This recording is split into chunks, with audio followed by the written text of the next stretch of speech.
Greetings comrades, my name is Gigantles, and today's video will be a correction video relating to another video made by a YouTuber whose name, I believe it's pronounced Lebelalvud or Lebelalvud. I apologize, I'm not sure how to pronounce the name, but this is a video by a Vietnamese Catholic she's a relatively new YouTuber, but she's been making content that's been getting her a lot of attention, and her most recent video is a video that she wants to be seen by Pope Leo XIV, in which he draws attention to ongoing social and social, political, and theological issues apparently going on in the church. I'm here for the theological side of it.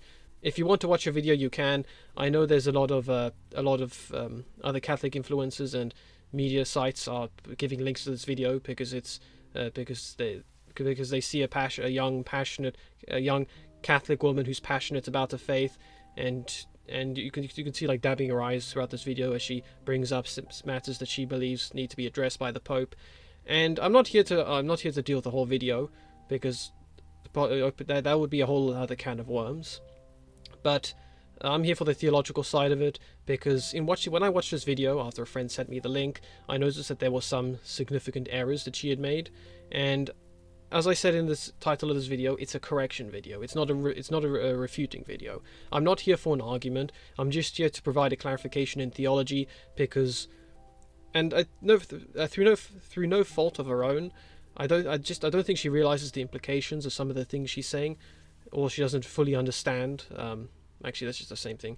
Anyway, so she says some things that I don't think she fully understands what the implications of them are. So I'm going to explain it to her in the hope that she watches this video and understands it, as well as everyone else who has similar concerns or misunderstandings about the Vatican's recent dropping of the title of the Marian titles, the Mediatrix and the Co-redemptrix. So yeah, that's what I'm going to do in this video. The video is quite long, as you can see here. Let me close that. The video is quite long. I'm only going to watch the last few minutes, and every couple statements or sentences of hers, I'll pause it and give a brief statement of my own. And then when I get to the end of this, I'm going to read from a comment I made, because I wrote a pretty lengthy comment trying to correct her under her video, but I think it's been flagged by her moderation alerts settings or something, because I can't find that comment at all. So, I don't know if she'll even read it or not, but I'm going to read out the comment because it goes very in depth about the nature of her error here in this video, and so I'll read that out and provide any further explanation that I deem necessary. But yeah, so that's what I'm going to do. I'm going to play the video and then make some comments, and then I'm going to read from this comment of mine. Thank you, helicopter.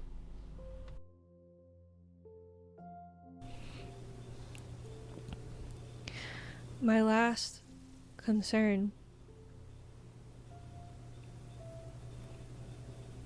Though you did not speak ill of our Blessed Mother, it was not good, the addressing of the possible Marian dogma.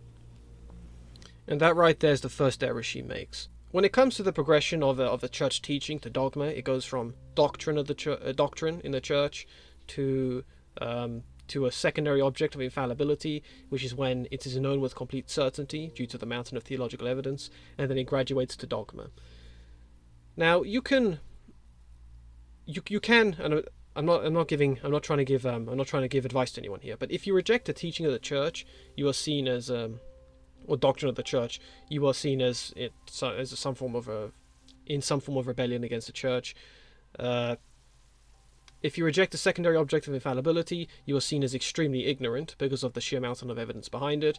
And if you reject a dogma, you are seen as a heretic because it is a divinely revealed, infallibly known truth that God has revealed to us and has been formally defined to be given a perfect definition by the Pope in his declaration of his declaration of the dogma, or definition of the dogma, whatever. So by saying that this is a possible dogma, even though it's not been formally defined as one, It means that she's by extension saying that the rejection of this, because this is the natural conclusion of rejecting dogma, even a possible dogma, she is saying that the Pope is a possible heretic, because you cannot reject dogma without being a heretic. And I don't think she necessarily saw the full implications of this, but that is the theological conclusion of her words here. So this isn't a small issue. This is a significant issue. And when it comes to the titles Mediatrix and Co-redemptrix, they weren't even close to being dogmatic or dogma. They weren't. They may have been they may have been doctrines in the church, or just no. The terms themselves aren't doctrines. The terms are used to describe existing doctrines in the church. So you could use different terminology or different definitions to describe the exact same thing that Mediatrix and Co-redemptrix uses. But those terms themselves are not dogmatic in any sense. Nor are they secondary objects of infallibility. That Mary, it is inappropriate to say she's co-redemptrix, mediatrix. But you know, that's a very manipulative tactic people do. They won't say it out loud, but what they do is they're like, this is okay, but... Hold on. This is a downplay of our mother. It's not a downplay of the Blessed Virgin Mary, not in the slightest. I'll bring up another example later on. But this, again, the terminology Mediatrix and Co-redemptrix are not dogmatic. You could talk about the Blessed Virgin Mary's role in creation as being how her yes to God during the Annunciation helped contribute towards God saving the world, and also how because of her intercession for us, she has become, as the Church describes in some places, a channel of graces. So it's not through her own effort that it's not through her own ability that she's able to provide graces to people, but rather because of intercession, she's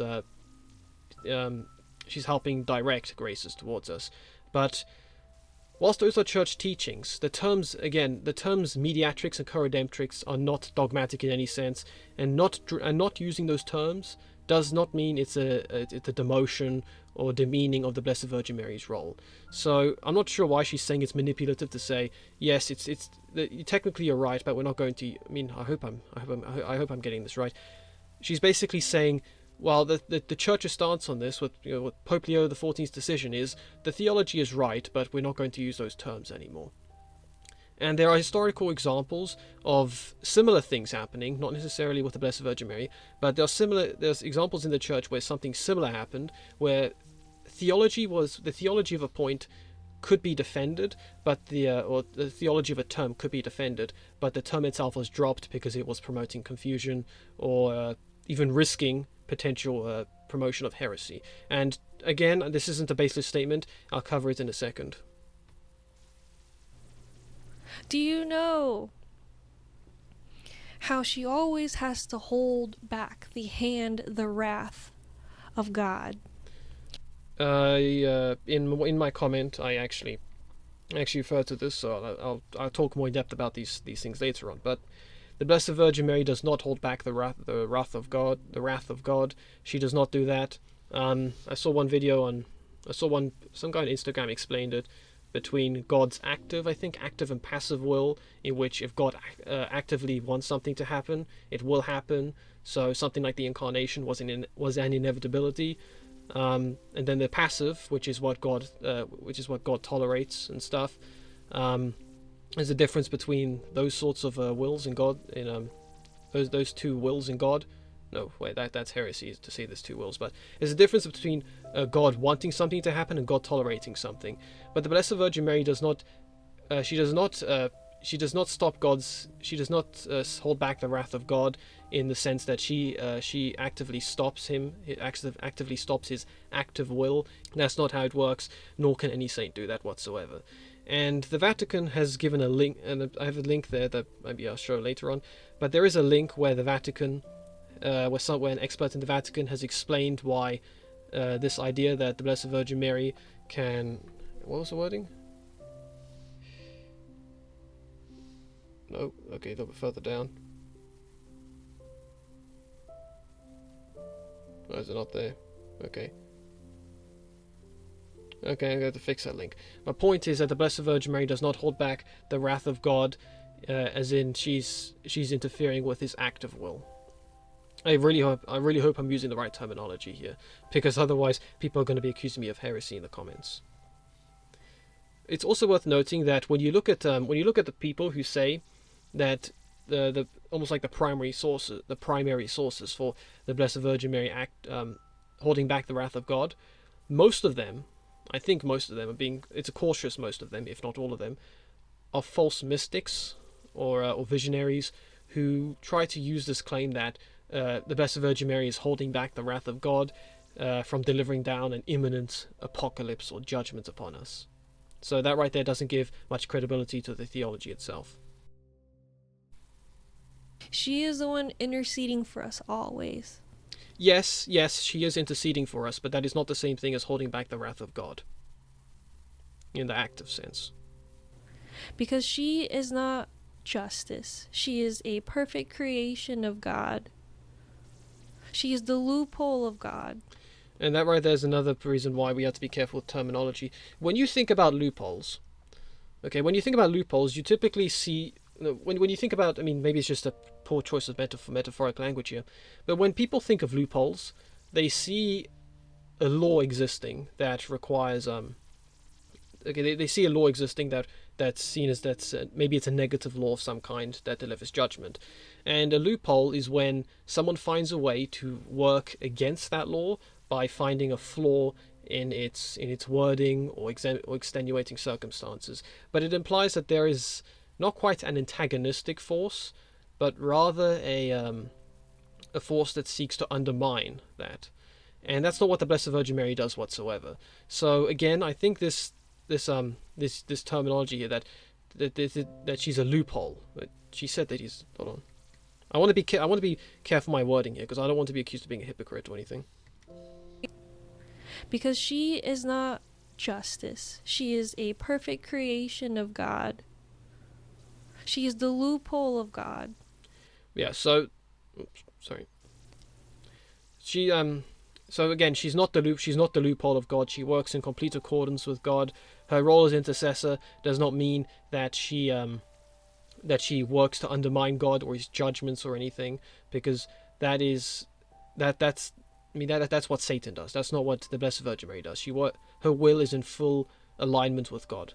There is no loophole, and I think in my comment I say, quite ironically, I say that this choice of terminology that she's using here is actually evidence why the church needed to drop, why the church needs to redefine certain terms or drop them entirely, because it causes confusion.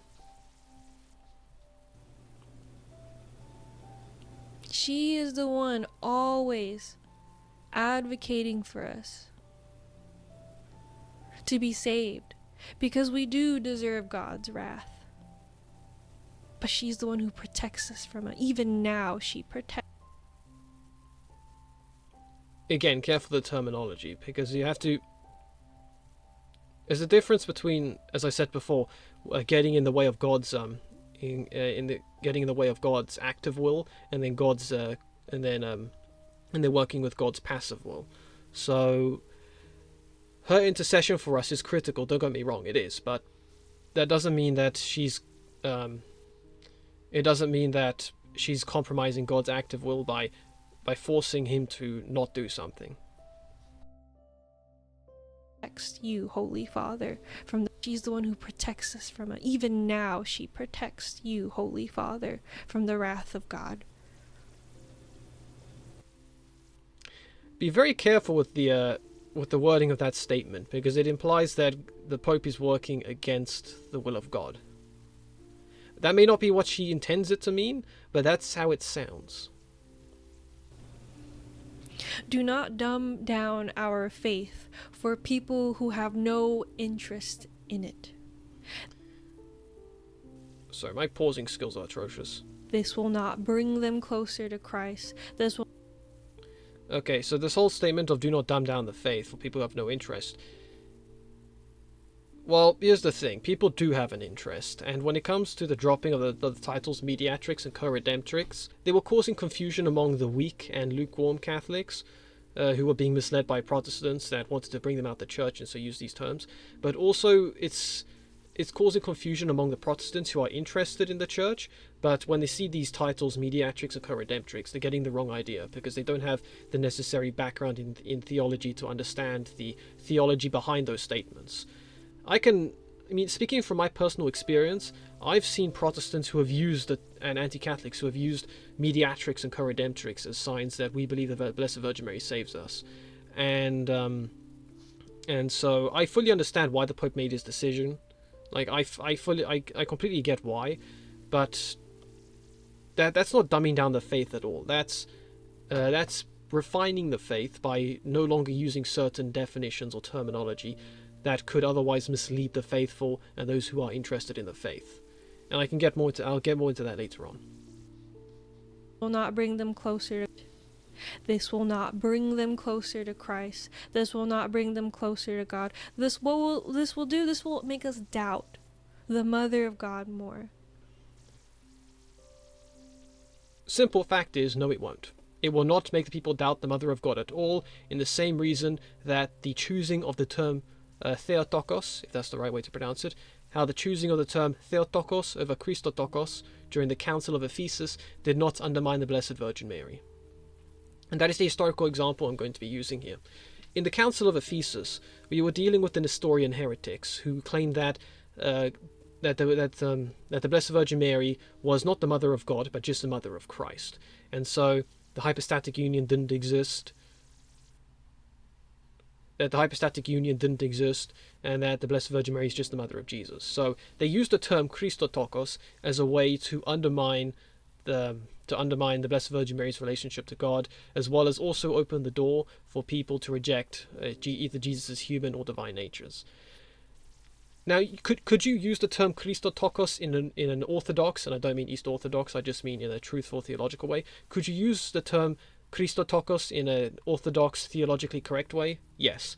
But at that time, for hundreds of years after it, Christotokos was used to undermine the theology of the Holy Trinity and the Blessed Virgin Mary. So the endorsement of the term Theotokos instead of Christotokos was not dumbing down the faith whatsoever. It was providing an important clarification for people to understand that the Blessed Virgin Mary is the Mother of God because Jesus is God. So that's an important comparison that needs to be made here.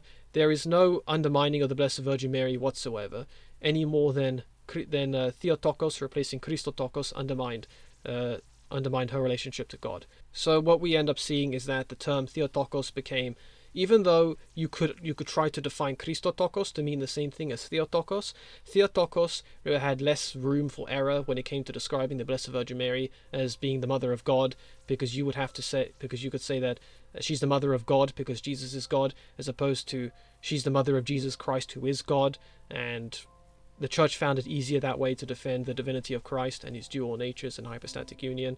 So just keep that in mind when it comes to people saying that we should drop. When it comes to people saying that we shouldn't drop terminology because it might cause confusion among some people. Such terminology is already causing confusion in another way. So this argument here that I guess it's almost like a balancing. It's almost like a balancing. If that's the right metaphor here, it's almost like a balancing act where you have the terms Mediatrix and Co-redemptrix, and on one hand you will have people who will misunderstand if we use it, and on the other hand you will have people who will misunderstand if we don't use it. So which way do you decide in favor of? And the Church has decided, okay, we're going to drop those terms and find probably some other definition to describe it, so that the people who are confused by our usage of it will no longer be confused. The same as how the Church had to weigh the pros and cons of dropping Christotokos in favor of Theotokos.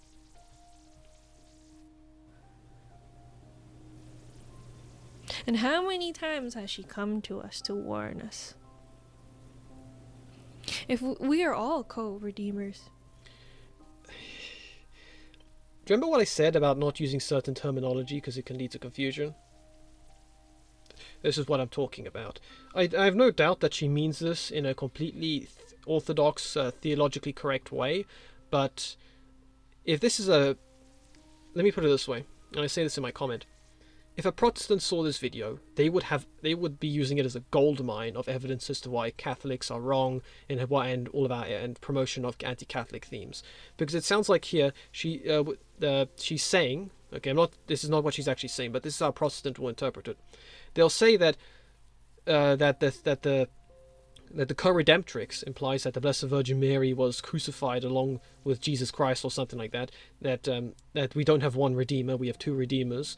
And now she's saying that all Catholics are Redeemers, so we were all crucified on the cross and resurrected. And even though that's obviously not what she's saying, but that's how Protestants will misinterpret this video. And I guarantee you, at some point down the line, you will see memes or videos of Protestants talking about this video, making this exact same point. And it seems to be more of a misunderstanding of the church's procedures on terminology, and also just poor choice in words, rather than her being a heretic or anything. So this is a particularly it's a language that's a cause for concern when we see how easily people misunderstand existing theological terms already, especially if they have an agenda against us. Let's go to the original word of co, with Christ. We are participating in his redemption, what he has redeemed. Yes, that's true, but many Catholics who aren't as well catechized as we are, and many anti-Catholics or just Catholics or just non-Catholics who have an interest in Catholicism, they don't have as deep an understanding about Catholic theology as we do. So they'll very easily misunderstand this. And how do I put this? Sometimes, I know it's convenient to use a terminology, like a term that's like 2 or 3 words long, as opposed to having a detailed, like a long definition when it comes to describing a branch of theology. But if you have a specific term that you then need to attach a long detailed note next to it so people don't misunderstand it, then you may need to question whether or not you have to redefine that terminology to redefine that term to avoid confusion existing. I mean, something like the Immaculate Conception, or the virginal conception, very easy to understand. The Immaculate Conception, people misunderstand that to be the virginal conception. But when you say, actually, no, we had the virginal conception and the Immaculate Conception, that right there implies 2 different types of conception. And then you have a short note following Immaculate Conception to explain just how it differs.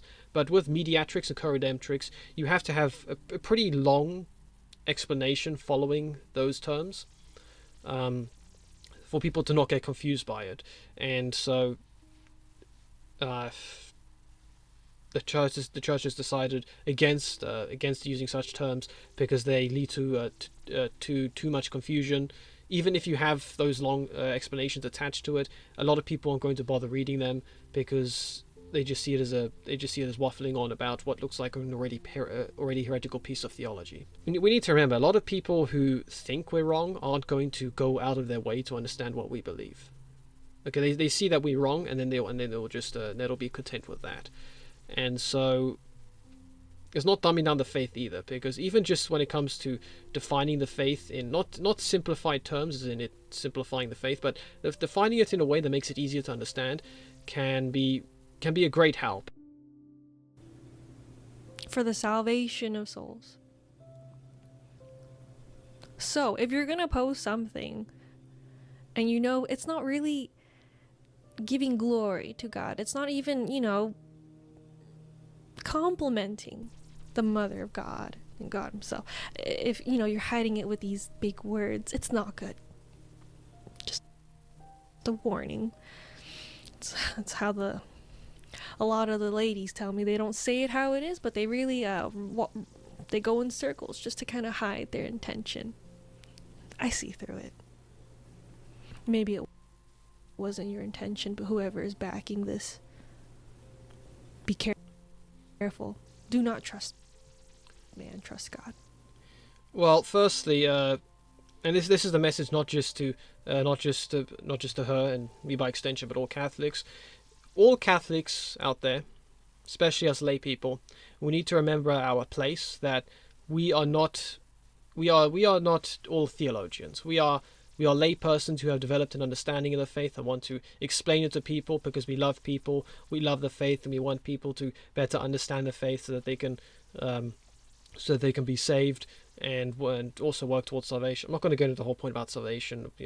We have been saved, are being saved, and hope to be saved, but we have absolutely no place to criticize something that comes out the Vatican when it comes to certain topics, especially when it's matters of theology that the Pope has, because the Pope doesn't come up with stuff like this by himself.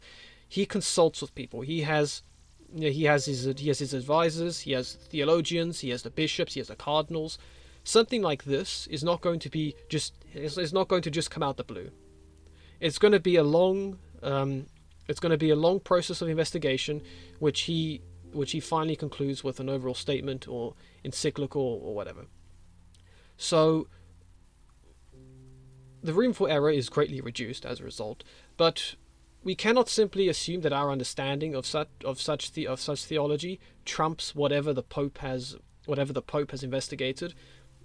Most of which, because Pope Leo XIV's decision is just the tip of the iceberg of the effort of the investigation and all the effort that went into it. And so, even though you could make statements like this, are we really in a place to make such a statement when we don't know the full depth of the research that the Pope and the rest of the Roman Curia, if that's the right term, have performed in this and gotten this decision from? Like, this is very dangerous, because we start acting as if we know better than the Pope and the rest of the magisterium when we don't. And this is one of the reasons why, when the Pope says something, I usually wait for a while before I make a statement, or just not a statement as in I disagree with it, but I usually wait for a while, because more often than not, a later explanation comes along which then justifies whatever statement has been made, or the results or just the investigation behind it, which then backs up the credibility of the statement that was published earlier. So, I mean, just reading Pope Leo XIV's decision, I fully understand why he made it, and I fully understand why he made it, and I understand all the long process behind it. But a statement like this makes it seem like we should just disregard it because because of a misunderstanding in theology, and just a process by which the church, I don't want to say develops doctrine, because that might be misunderstood, but how the church explains theology and how it refines certain definitions and terminology and so on.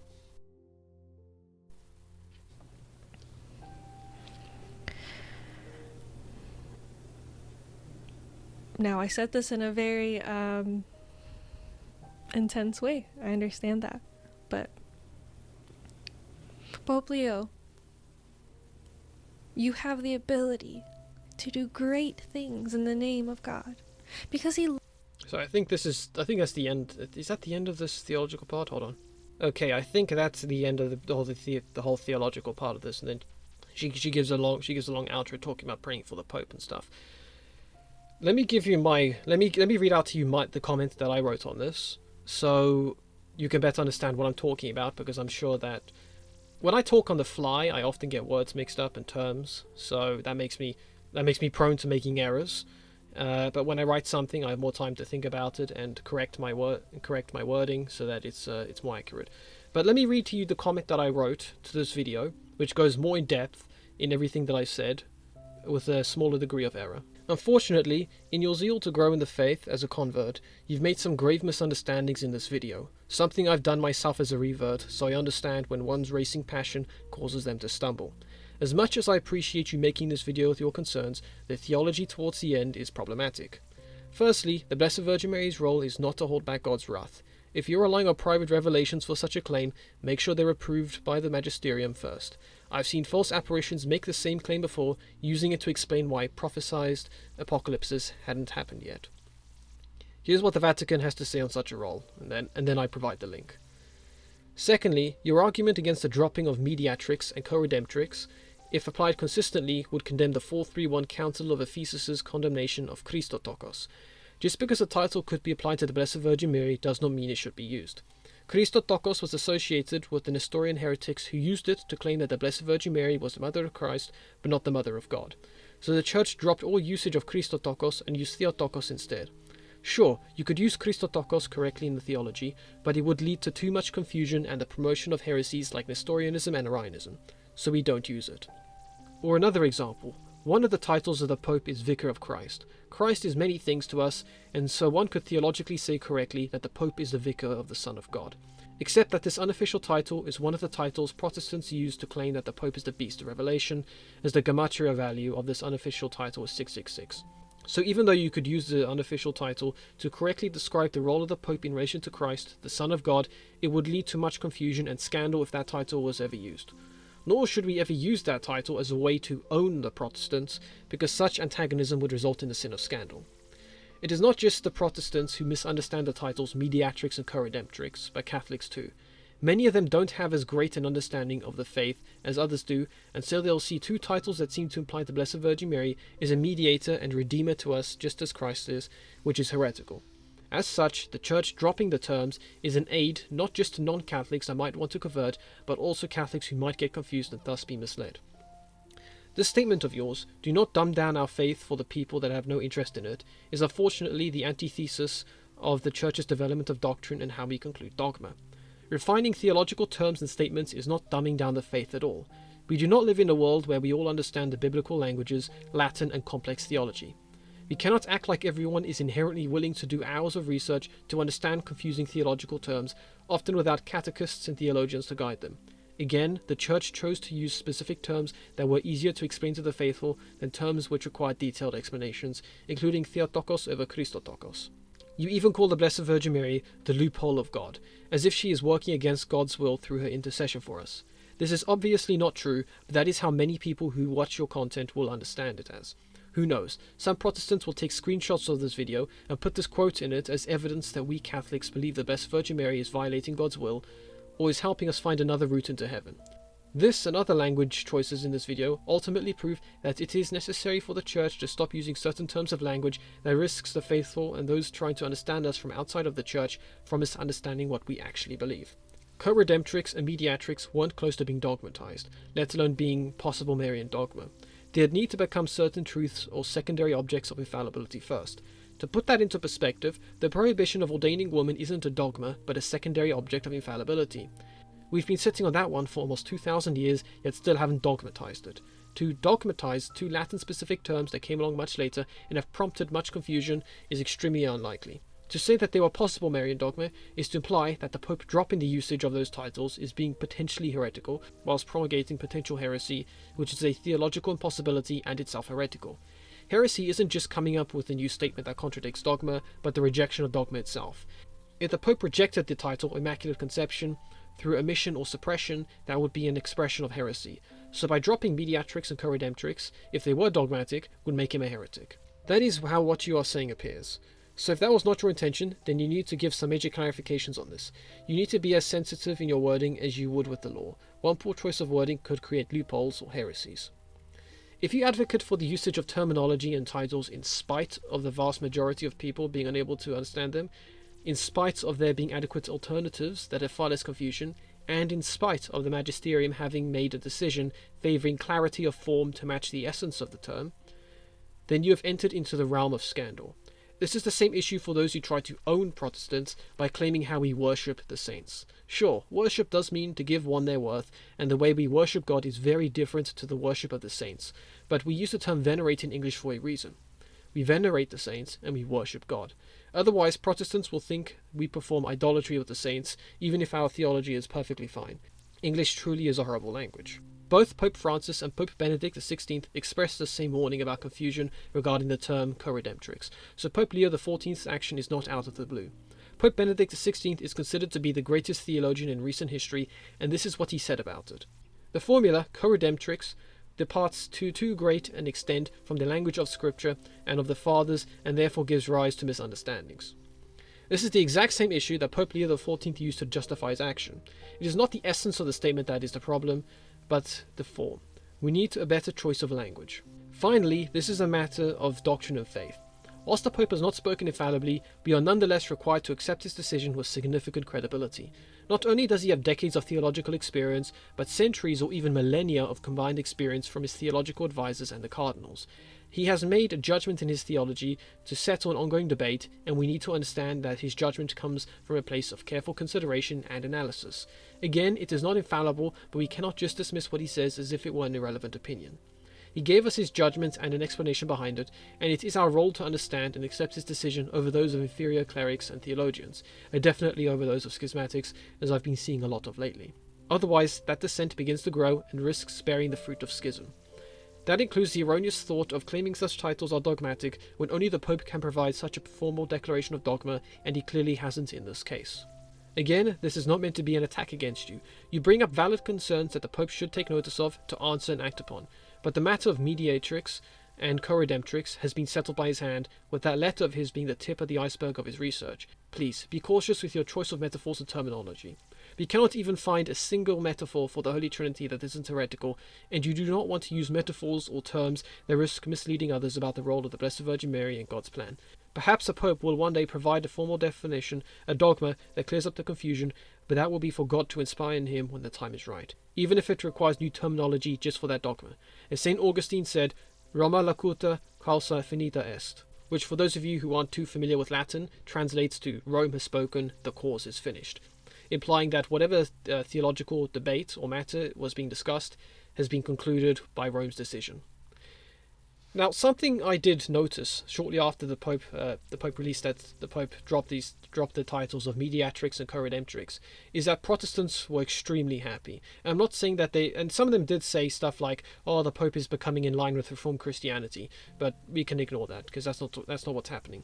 But there were other Protestants out there who were saying that this is a sign that Rome has formally rejected the idea that the Blessed Virgin Mary can contribute towards our salvation just in the same way that Christ can. Now, of course, we don't believe that, but we need to remember that Protestants don't really understand what we believe. They have been misled by centuries of anti-Catholic propaganda and misinformation. So the Pope dropping these titles has ultimately provided a clarification of faith that will allow for Protestants to get a better understanding of what we Catholics actually believe.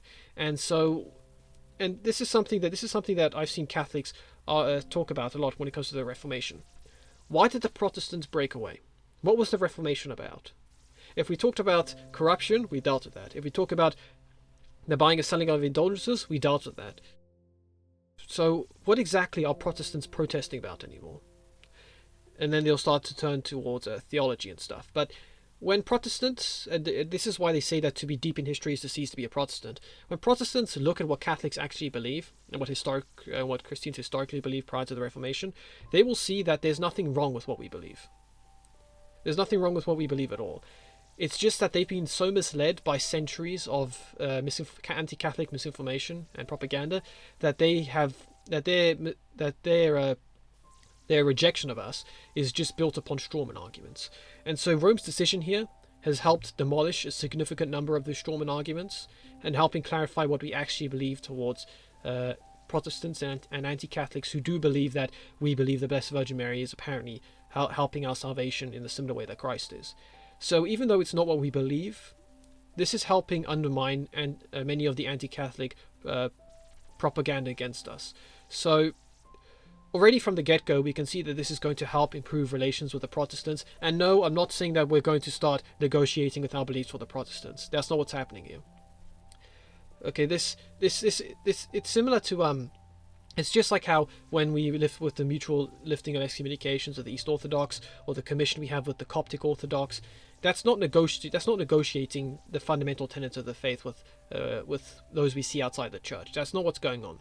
It's just helping them get a better understanding of Catholicism so that they are more inclined to grow closer to the church and finally enter back into full communion with us. So the church has not rejected any form of theology whatsoever when it came to rejecting the terms Co-redemptrix and Mediatrix. It's just dropping existing terminology that was historically used to describe certain branches of Catholic theology that over the course of the centuries have been the center points of confusion for both poorly catechized Catholics and also Protestants who see mediatrix and see mediator, who see co-redemptrix and see co-redeemer, and then understand it in the heretical sense. The theology is the same, but by no longer using those terms, we're forcing Protestants to say, we're forcing, to some extent, Protestants to say, okay, we can't use those terms anymore against the church, or we can't use our misunderstandings of those terms against the church. We have to actually look at what the church believes on this matter, and then when they read what the church teaches, they go, oh, okay, I can see why they used those terms and why they dropped it, because it was promoting confusion. And so all that ends up happening is it will actually help bring people towards the church. And no, I'm not going to say that we should look to the church in the next few years to see examples of this, of Protestants re-entering back into communion directly relating to this, because such decisions with the church can take decades to actually start bearing fruit. So just when you see anti-Catholics and Protestants out there, when you see the arguments against the Catholics or what they write on Catholics, take notice of their contents of their work. Just see how many of them will start to shift away from accusing us of deifying the Blessed Virgin Mary, or just having misunderstandings about the Blessed Virgin Mary. See how many of them drift away from those historical problems and either move on to new problems, or just say, actually, you know what, we have a lot more in common with Rome than we initially thought. And that is something Pope Leo XIV has said elsewhere, that he wants us to move away from historical misunderstandings and move towards the greatest, towards a more, I hesitate to say a sense of community, because that will be misunderstood. But thinking about this from the East Orthodox perspective, the filioque is no longer an issue with the East Orthodox. It hasn't been an issue for a while. The problem is that there are a lot of poorly catechized East Orthodox who think it's still an issue. But the East Orthodox clerics themselves have said that the usage of the filioque is necessary in Latin translations of the Nicene Creed and translations of the Creed in Romance, stemming from in Romance languages, because of the differences in Greek and Latin grammar, and how we shouldn't just translate the Creed word for word across languages, because that will lead to confusion. But there's nothing wrong with the filioque, and so we need to move away from that historical point of conflict with East Orthodox and move to other stuff, which I think at this point is the usage of leavened bread and papal primacy. But it's a similar issue here. It's a similar thing here with the Protestants. This will help us move away from historical points of contention with the Protestants by giving them a better understanding of what Catholics believe, pushing them to better understand our theology and not just misunderstand what would otherwise be convenient terms. The theology again is the same. It's just that we don't use certain terminology to describe it, because it's clearly a point of confusion for them.